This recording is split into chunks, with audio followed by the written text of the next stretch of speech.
দুনিয়ার লোভ, দুনিয়ার নেশা বাড়ানোর প্রতিযোগিতা, আরো গাড়ি, আরো বাড়ি, আরো বিল্ডিং, আরো দালান, আরো জায়গা, আরো জমি, আরো ক্ষেত, আরো ফসল, আরো নেতাগিরি, আরো মাতব্বরি, আরো অহংকার, জি ফুত, এই নিয়ে বাড়াবাড়ি।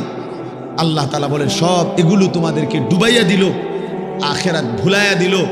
হাত্তা জুরতুমুল মাকাবির, এভাবেই একদিন কবরেই পৌঁছে গেলাম। একদিন তো কবরেই পৌঁছে গেলাম।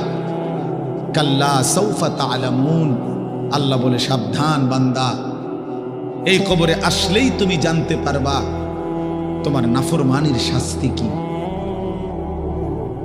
সুম্মা কাল্লা সাউফা তা'লামুন, আবারও জানতে পারবা হাসরের ময়দানে জাহান্নামের শাস্তি দিয়া তোমার নাফরমানির পরিণতি কি। দুইবার বলছেন